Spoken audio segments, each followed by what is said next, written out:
Muy buenos días, este es su programa Sensor Oaxaca de Canal Gente Libre. Yo soy Samael Hernández y bueno, después del puente que disfrutamos o sufrimos, como usted lo quiera ver, vamos a retomar el hilo de nuestros comentarios para hablar de un tema pues, por demás interesante, importante, preocupante, que tiene que ver, como usted ya habrá anticipado, pues con la educación. Y con la educación en el caso de específicamente el estado de Oaxaca. ¿Y a qué aspecto específicamente nos referimos en cuanto al tema educativo? Porque la educación se puede abordar desde muy diferentes ángulos. Pues bueno, una preocupación que ya es pues un comentario que se está generalizando, antecedido por otro. Voy a aclarar. Esta situación que vive el estado de Oaxaca, en el que una sección del Sindicato Nacional de Trabajadores de la Educación, eh, opuesto al Comité Ejecutivo Nacional y por lo tanto afiliado a la Coordinadora Nacional de Trabajadores de la Educación, una sección, en este caso la sección 22, ha ampliado su control que inició, digamos, con evidencia documental claramente a partir de 1992, cuando se dio el Acuerdo Nacional para la Modernización de la Educación Básica en México, en los tiempos del presidente Salinas de Gortari, pero que en Oaxaca tuvo una repercusión en la que el gobierno del Estado le permite a la sección 22 del CENTE, de los trabajadores pues del sindicato, les permite una serie de pues privilegios extralegales que prácticamente le permitían el control del instituto, el entonces nuevo Instituto Estatal de Educación Pública de Oaxaca, el IEP. Esa, ese control de la parte administrativa no nada más facilitó el que después se llegara a niveles de corrupción pues escandalosos, ¿no? Eh, Algunos dicen, es que el sindicato no intervenía en la corrupción. Mire, en esto de la corrupción pues, se necesitan cuando menos dos. Y evidentemente había la contraparte de los funcionarios públicos, ¿no? Y los funcionarios sindicales que juntos pues hacían de las suyas, ¿no? En el sistema educativo oaxaqueño. Pero más allá de eso, hay evidencias de corrupción formuladas por el propio sindicato en contra de sus dirigentes, que no llegan a salir a la luz, pero ahí están los documentos, las declaraciones. Bueno, pues ahí está la prueba de que esta corrupción llegó a niveles pues escandalosos. Bueno, pero más allá de eso, porque hay un más allá en esta situación, el control del sindicato se fue extendiendo hasta llegar al control mismo de las escuelas. Y no me refiero a la presencia, porque siempre han estado en las escuelas, ¿no?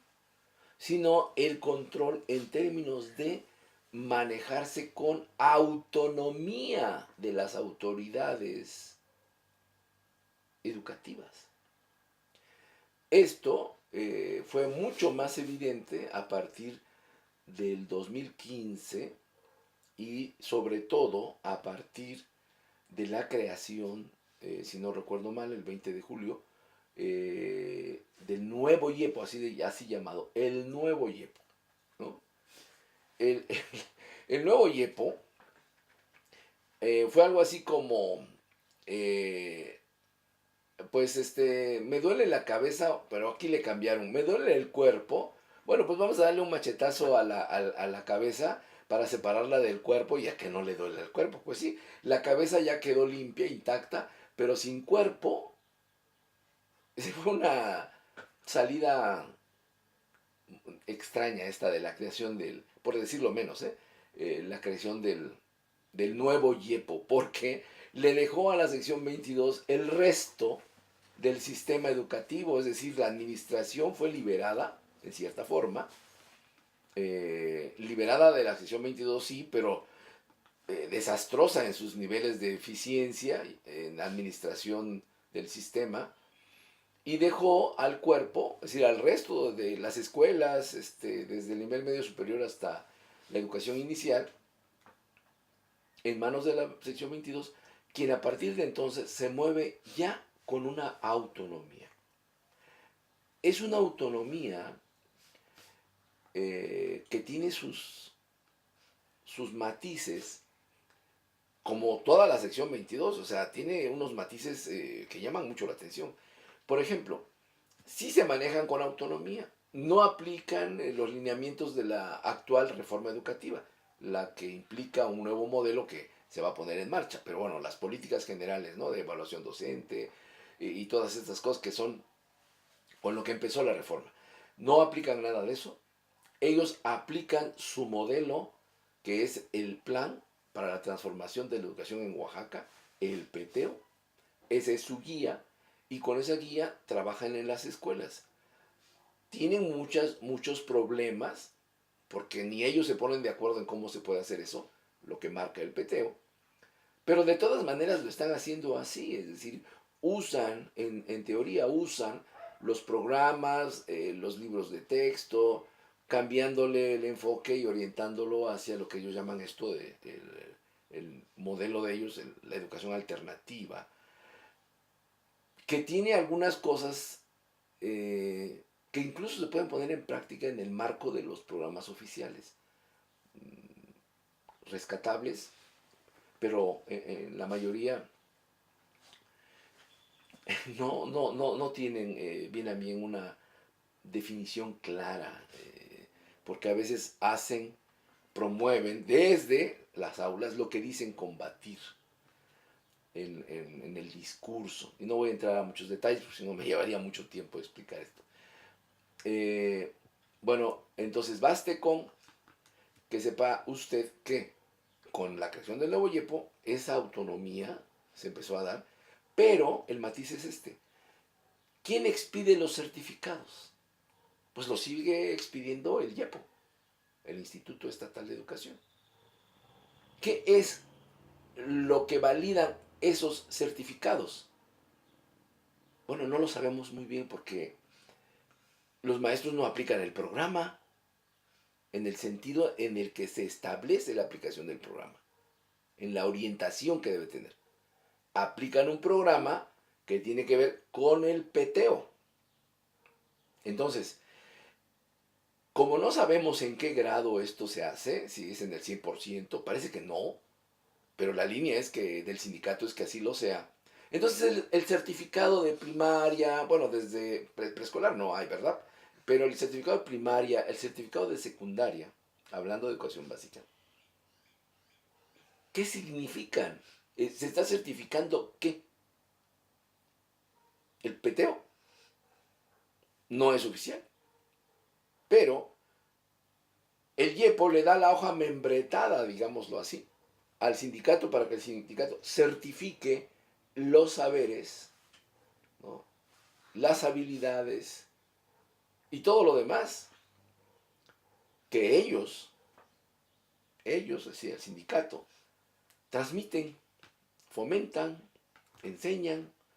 ¿A quiénes? Pues a los escolares. Pero además, con una serie de deficiencias, porque como usted sabe, todos los años se moviliza la sección 22 y en muchos años, en muchas ocasiones, estas movilizaciones implican una suspensión de actividades. Esta suspensión de actividades en el 2006 llegó a más de 6 meses, sin clases los niños, ¿no? Lo menos que se puede decir es que, pues, cuando menos se llevan a veces 15 días, dentro del calendario escolar, 15 días sin clases, pero son los menos, ¿eh? Por lo regular es un mes sin clases, ¿no? Que después dicen reponer. ¿Cómo? No, tampoco se sabe, porque como no se dejan evaluar, no dejan que la parte, las autoridades puedan evaluar a los niños, que se apliquen estas pruebas que tanto odian o desprecian, que no es que sean buenas, pues son las que hay y son las que nos permiten más o menos conocer cómo está el nivel de aprovechamiento, de aprendizaje de los niños. ¿Que tienen insuficiencia? Pues sí, pero para eso están las investigaciones que se hacen en educación, que son mucho más ricas, mucho más interesantes, en fin, pero esas son las investigaciones, estos son instrumentos estandarizados que utiliza el gobierno para tener ahí una buena, más o menos una visión aproximada de lo que está pasando. Bien, pues no dejan, entonces tampoco sabemos si se reponen las clases, si el efecto es el deseado, cómo están los niños realmente, no lo permiten. El sistema educativo oaxaqueño opera al menos desde julio del 2015 abiertamente como una caja negra bajo el control férreo de la sección 22. Ya había habido muestras de cómo este control se iba construyendo. Un efecto colateral que ha señalado la gente, digo colateral no porque sea menor, sino porque no es lo que nos interesa en este momento, es por ejemplo que esta situación oscura, de incertidumbre, porque no se sabe qué pasa allá adentro de las escuelas, ha llevado a los padres, algunos, los que pueden, pues a inscribir a sus hijos a las escuelas particulares. Entonces, el movimiento de los maestros, que habla de una educación popular, incluso administrada por eso que llaman ellos el pueblo, que no queda claro qué cosa es, ¿no? Puede ser cualquiera. Entonces, esta se contrapone con el efecto que están logrando, porque están creciendo las escuelas particulares y además están creciendo sin un control. No hay un control efectivo del Instituto Estatal de Educación Pública sobre las escuelas particulares. Entonces tampoco sabemos ahí cómo está tratándose. Y el pago es doble, porque si usted manda a sus hijos a una escuela particular, no le devuelven sus impuestos, se lo siguen cobrando. Entonces usted paga educación por partida doble si manda a sus hijos a escuelas particulares. Bueno, ese es un efecto del que hablaremos después. Pero lo interesante ahora es centrarnos en este pues control que ya tiene. No encuentro el término adecuado para referirme, porque nunca lo habíamos visto. ¿Cómo se llama esto de que un sindicato controle todo el sistema educativo, lo tenga copado y no deje que nadie se asome a ver qué está pasando allá adentro, cuando se supone que es un sistema de educación pública? Esto es, pero digno de estudiarse por todos lados para ver cómo se llama esto. Nunca lo habíamos visto. Nunca habíamos visto que eso pasara. Es decir, a lo mejor el Estado mexicano, con la legitimidad, si usted quiere entrecomillar eso de legitimidad, pues lo puede usted hacer, pero dentro de esa legitimidad, pues controlaba el sistema educativo y dejaba ver o no de lo que pasaba en él. Pero era el gobierno. Ahora lo está haciendo un sindicato. Y eso de entrada plantea una interrogante, nos sugiere preguntarnos: ¿sigue siendo pública la educación en Oaxaca? Porque si dentro de lo público está el que sea el gobierno, ¿no? O ampliarlo más en el concepto mexicano de Estado, ¿no? es decir, el gobierno en los diferentes niveles territoriales de su jurisdicción, la población y el propio gobierno, en la manera en cómo se relacionen para proporcionar la educación pública. Si el gobierno, para no perder la precisión, si el gobierno es el que administra, el que controla el proceso del servicio y el que al final certifica los estudios en esas escuelas públicas, si ese elemento lo metemos dentro de lo que es educación pública, entonces la educación en Oaxaca no es pública. Muchas gracias por seguir con nosotros. Le comentaba, cuando hablábamos en el bloque anterior de la educación pública, habría que preguntarse, bueno, ¿y cuáles son las características de una educación pública? Bueno, desde el punto de vista financiero, pues que las escuelas y los maestros se pagan con dinero de todos que administra el gobierno. O sea, en ese sentido, la educación en Oaxaca pues es pública. Es decir, si uno ve el origen del dinero, pues es público, ¿no? Entonces es pues una educación pública. Pero no es nada más el dinero.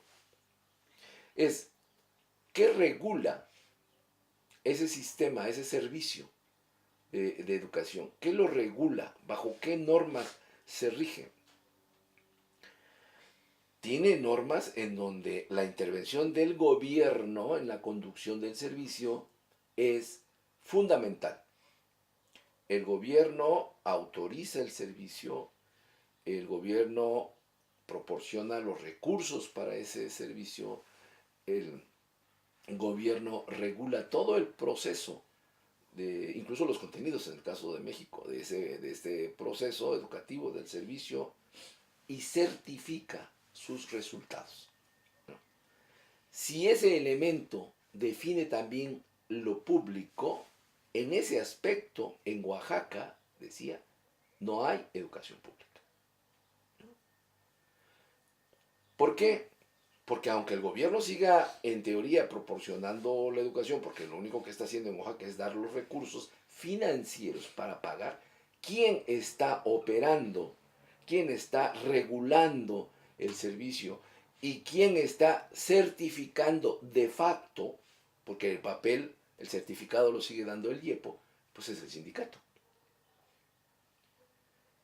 ¿Cómo se llama un sistema o cómo caracterizamos a un sistema educativo en donde no es la iniciativa privada, porque no son escuelas particulares, no le cobran a nadie colegiatura cada mes, no se regulan por el régimen de las escuelas particulares, pero tampoco es el gobierno el que regula ese proceso, sino que es un sindicato. ¿Qué es eso? No es una educación pública, no es una educación privada, no hay una palabra que pueda describir esto que estamos viviendo en Oaxaca. Hay que analizar, hay que reflexionar, ¿no? Para ver cómo podemos de entrada nombrar, ¿no? Esto que está pasando.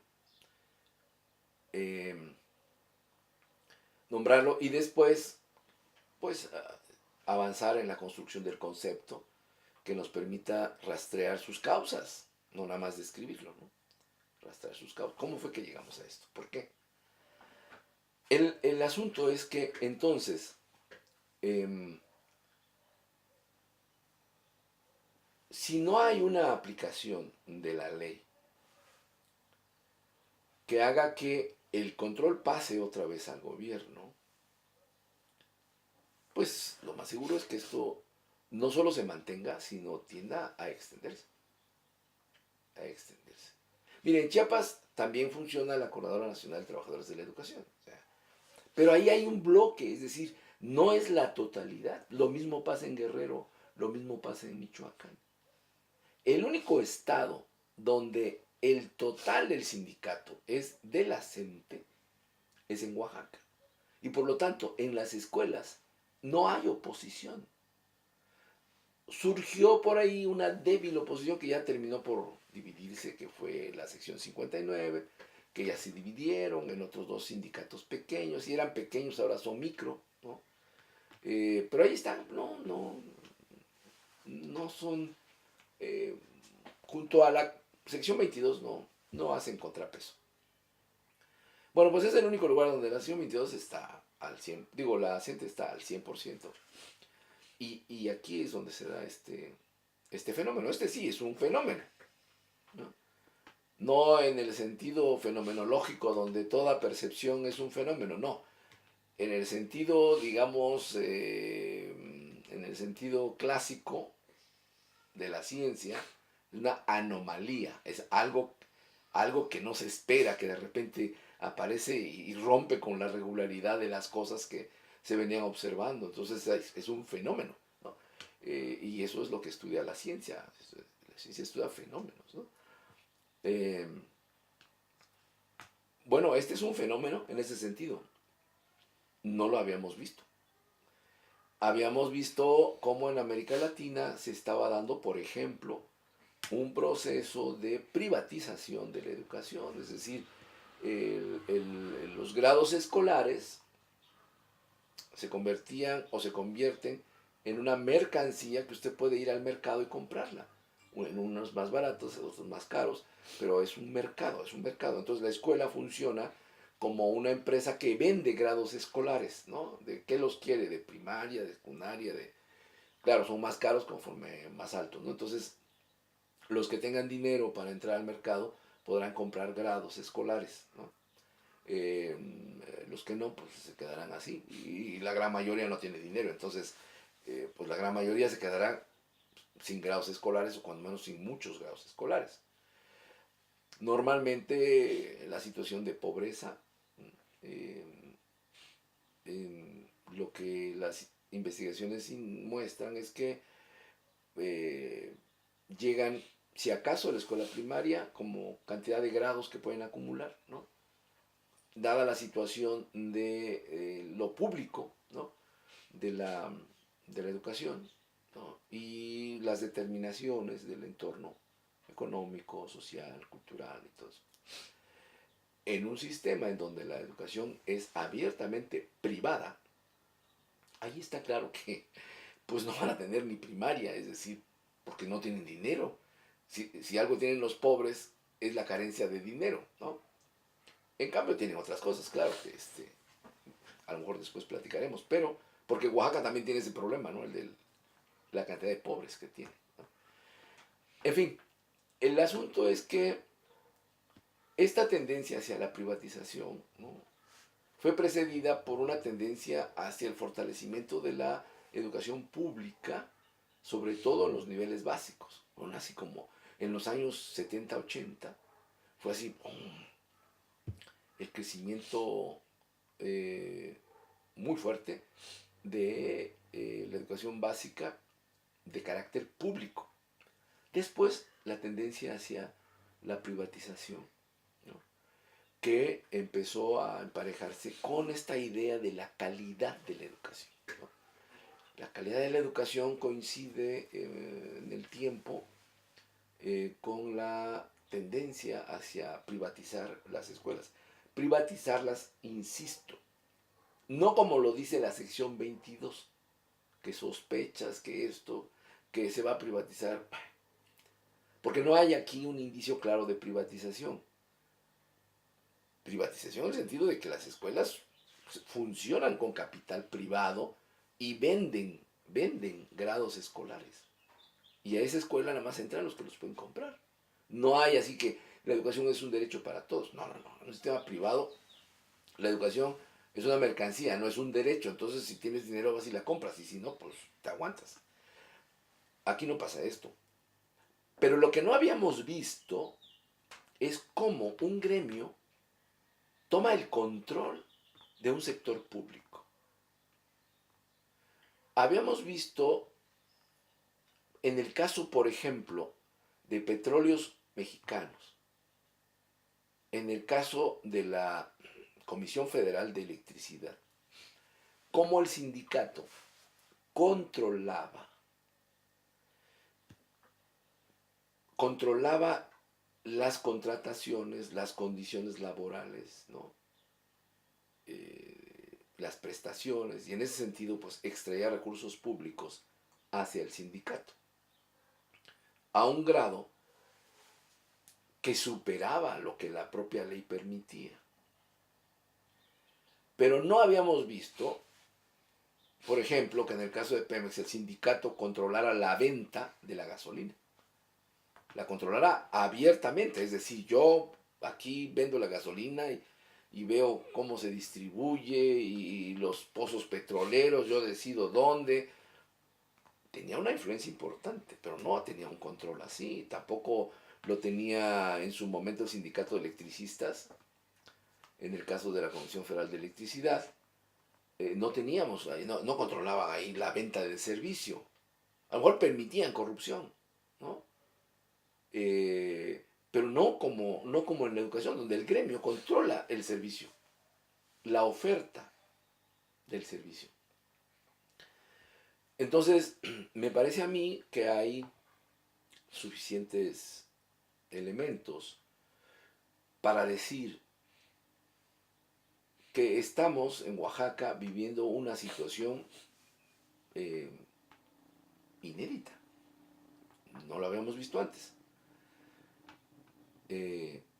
Y ahora, desde luego, mantener este control se refleja en las demandas que el sindicato plantea al gobierno, porque encima de que controla,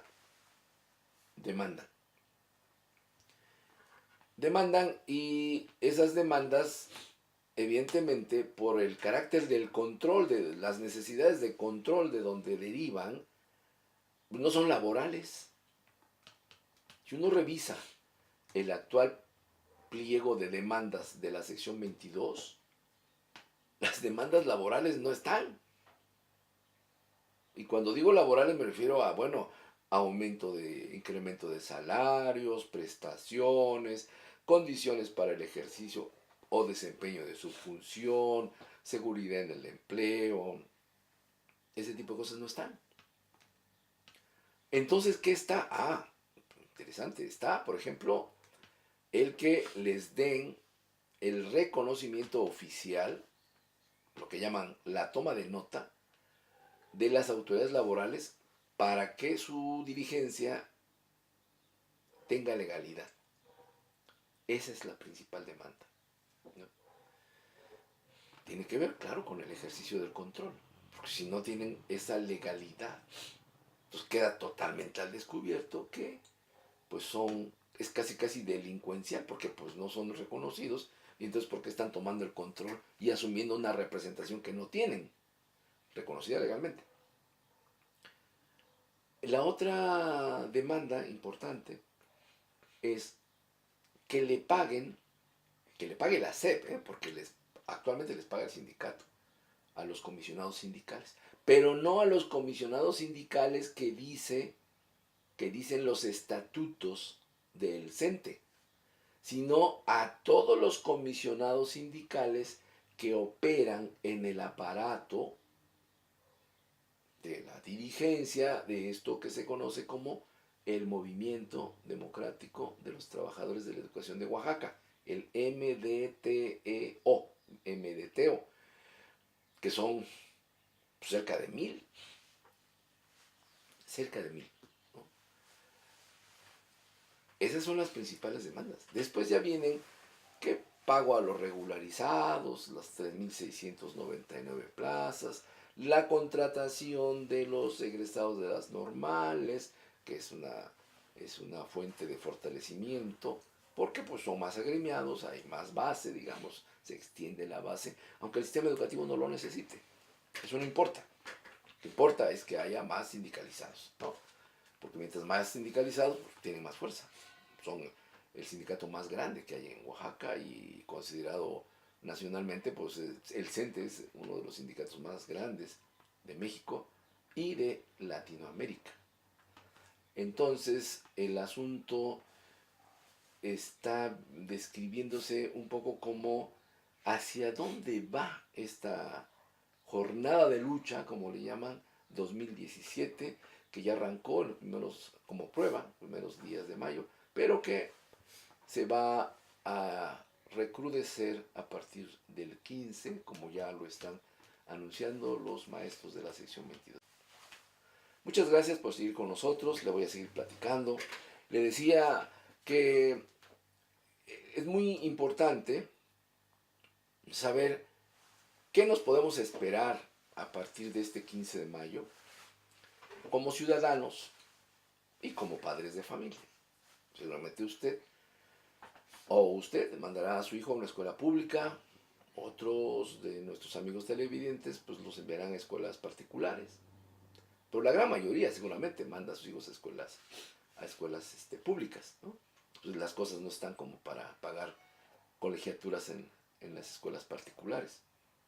Entonces, bueno, a usted le preocupa qué va a pasar, qué está pasando. Pues le voy a seguir comentando, primero en general y después vamos a tratar de llegar a algunos detalles, ¿no? Le decía, una situación inédita, un sindicato controla un servicio público.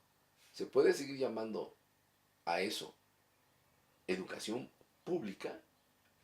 ¿O habrá que pensarla de otra manera? Cuando menos en esta situación. Es un fenómeno nuevo, emergente, no lo habíamos visto, que yo sepa, no había visto que un sindicato controlara un servicio público como lo está controlando la sección 22 en la educación. Imagínese usted que los médicos controlaran el Seguro Social o el ISSSTE, ¿no? En el sentido de decir quiénes entran, quiénes no entran, quiénes se operan, quiénes no se operan, cómo se hace o cómo no se hace, pero además que no dejaran entrar a nadie, ningún familiar, que le entregaran a la gente medio sana o muerta, y además no puede usted preguntar, ¿eh? No puede entrar a ver qué está pasando, no, nada más reciba a su muerto, o reciba a su enfermo, o reciba a su paciente ya fuera del cuadro. Claro, es llevar esto al extremo, pero es para entender, porque finalmente usted no sabe cómo salió su hijo. Siempre los papás tendemos a ver a los hijos como que están bien. No podemos, es muy difícil darnos cuenta de la situación real de aprendizaje de nuestros hijos. Cuando cambian de nivel educativo o de sistema, que es más duro, y se van a otro más exigente, ahí es donde lo rebotan y se da uno cuenta de cómo están. Pero mientras uno trata de no ver la realidad, ¿no? Entonces recibe usted a su hijo, pues como se lo da el sistema. Pero le están dando el grado como debe ser. A lo mejor su hijo va a terminar este ciclo escolar, no sé, un grado, pongamos el tercer grado de primaria. Le van a dar su boleta. Y bueno, si aprueba, si reprueba está claro que no pasó, pues hay que repetir. Pero si aprueba, ¿está usted seguro que sabe lo que debe saber de acuerdo a los programas? Si para empezar, el programa que ven es el del PTO, que toma parte de los elementos oficiales de los programas, pero la orientación general es la del PTO. Entonces no sabemos, porque ni siquiera permiten que se evalúen o que se analicen con agentes externos la situación de los escolares oaxaqueños. Entonces usted recibe a su hijo como se los da el sistema educativo, que hoy no es ni público desde mi punto de vista ni privado. Es una cosa que no sé cómo se llame, pero que controlan los maestros. Bien, cuando es el sexto año, pues está más grave, porque le están diciendo que ya terminó un ciclo escolar, que ya tiene, digamos, los 6 grados, ya tiene el certificado de primaria, ¿no? O de secundaria.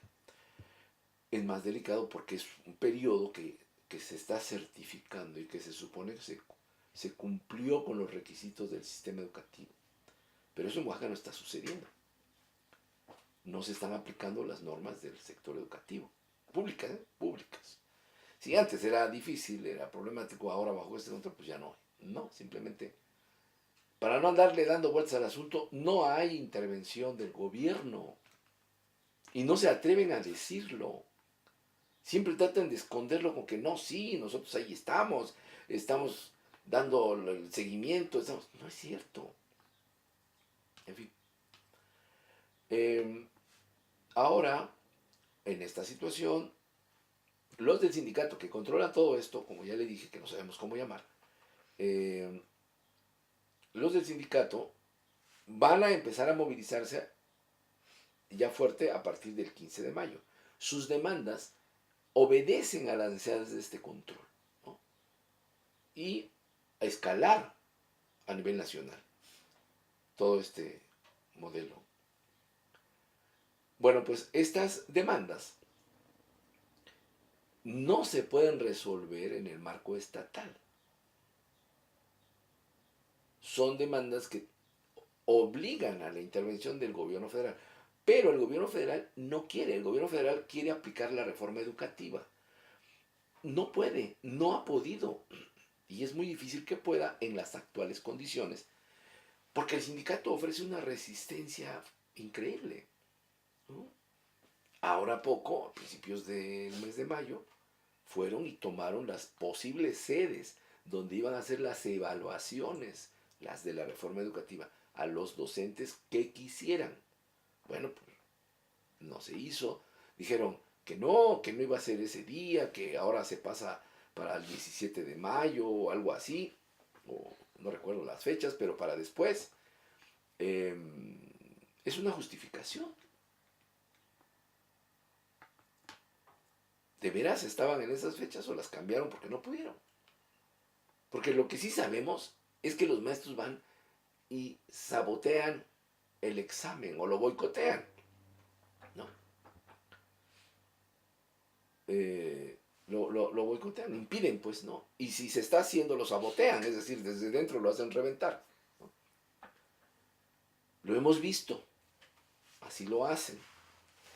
Pues no pueden aplicar la reforma, no pueden. Parece ser que el dilema es o se acata lo que dice el sindicato o se acata lo que dice la federación. Pero en medio de todo esto, en la clase política, y ya estoy hablando de la clase política estatal, está la preocupación de la clase política. ¿Qué le preocupa a la clase política?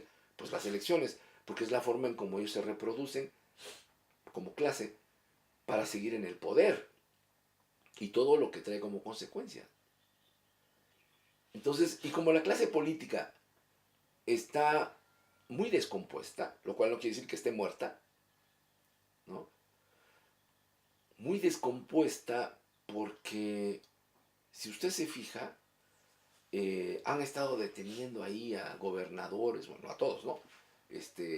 Sobre todo a exgobernadores y a algunos de sus allegados. Y los han detenido. No sabemos en qué va a terminar el proceso, porque luego terminan liberándolos. O los van a condenar. Pero ahí están. Ya empezaron a detener a ver. ¿Qué significa esto? Que la clase política se está automedicando y está limpiándose, quitándose a los malos. No, yo creo que no. Yo creo que hay presiones, fuertes presiones. Y cuando digo presiones me refiero a intereses del capital que está por invertirse o ya está en México y que exige que haya, entre comillas, buenos administradores. Aquí sí, entre comillas. ¿Por qué? Porque van a ser administradores de ciertas zonas en donde va a haber inversiones muy fuertes. Y estoy refiriéndome específicamente, por ejemplo, a toda la costa del Golfo. Tamaulipas, Veracruz, ¿no? Campeche, Tabasco, Campeche. Toda esa zona va a ser importantísima porque en unos años más va usted a ver cómo se van a empezar a construir los ductos para que pueda pasar el gas y el petróleo. Ah, y la gasolina, ¿no? Pero sin gente que ordeñe esos ductos. Por eso usted ve que detienen a los gobernadores corruptos, porque siempre han sido corruptos, ¿por qué los detienen ahora, no? Y al mismo tiempo se desata una guerra en contra de quienes roban gasolina, los famosos comunidades guachicoleros, ¿no? Y hay una resistencia porque dejaron crecer ese negocio. Bueno, pero ahora hay fuertes presiones internacionales para que esto ya se vaya limpiando. Hay una cosa, estoy hablando de la clase política con un gran paréntesis para luego entrar al tema, retomar el tema. Hay una cosa preocupante, muy preocupante. Mire, esto se sabe poco, pero cuando Estados Unidos y sobre todo los petroleros y sus agentes en el gobierno, porque el gobierno de Estados Unidos pues no es todo de los petroleros de Estados Unidos, ni todo de los banqueros de Estados Unidos, sino que es plural y ahí hay gente de bandos diferentes y que representa diferentes intereses, no todos son iguales, ¿no? Bueno, cuando esa parte del gobierno de Estados Unidos y los intereses petroleros decidieron arrebatarnos, robarnos, o como usted le quiere llamar, el petróleo mexicano, que implicó dos cosas. La desaparición de la isla Bermeja, que nos daba los límites de aguas territoriales diferentes a los de ahora, y el asesinato de Luis Donaldo Colosio. Eso es muy delicado, pero así es. Coincidencias. Lo primero que hizo el nuevo presidente, Ernesto Zedillo, fue firmar la nueva convención sobre aguas territoriales. Qué curioso, ¿no? Desaparece la isla Bermeja, matan a Colosio, sube un supuesto colosista, que lo primero que hace es redefinir las aguas territoriales. Y a partir de ahí, todos esos yacimientos enormes que dicen los expertos que hay en el Golfo de México, ya no son mexicanos, son de aguas internacionales. Un pedacito le queda a Cuba, y a Cuba, con Cuba es otro trato, y eso que es un país más pequeño, pero tienen otras condiciones. Bueno, ahora hay varios frentes. O sea, México se va a convertir otra vez, como en aquellos años de expansión del capitalismo norteamericano, en un territorio que hay que ver bien, ellos, claro, que van a tomar y que no. Y en este sentido, entre otras cosas, ¿no? Ya hablamos, por ejemplo, del territorio donde van a pasar los ductos, las inversiones que se van a hacer, no para que hagamos gasolina, no, eso no, que para que podamos licuar gas y se pueda pasar a través del Golfo, digo, del Istmo, hasta Salina Cruz, de Coatzacoalcos a Salina Cruz, donde se pueda licuar el gas natural y embarcarlo para el sur y para el norte, ¿no? Desde el Pacífico, y bueno, en el Golfo, pues ahí no, ya está todo amarrado, ya está todo hecho prácticamente. Pero tenemos también otra cosa importantísima. Ya el petróleo ya nos lo quitaron, van por el agua, van por el agua. Es muy preocupante, de veras muy preocupante. Van por el agua mexicana. Y en el extremo, me refiero para lograr una administración pública de acorde con sus manejos, lo que ellos pretenden, sus metas. Un recurso que utilizan los Estados Unidos es desestabilizar un país. ¿No será ahora el crimen organizado? Puede ser parte de esto. Ya vemos la guerra de los guachicoleros, ¿no? Pero preocupa la amenaza de muerte que parecer ya han repetido sobre Andrés Manuel López Obrador. Independientemente de que estemos de acuerdo con él o no, Eso es muy preocupante, que amenacen a este señor. Puede ocurrir una desgracia o disfrazarlo como una desgracia, pueden ocurrir muchas cosas y el país puede entrar a una espiral de violencia que lo desestabilice. Es muy preocupante. Yo creo que debería ponerse de máxima atención en la seguridad de todos los candidatos, sobre todo en el caso de Andrés Manuel, porque él ya es un candidato. Va a ser difícil que Morena cambie o no, bueno, prácticamente imposible. Entonces su seguridad es fundamental.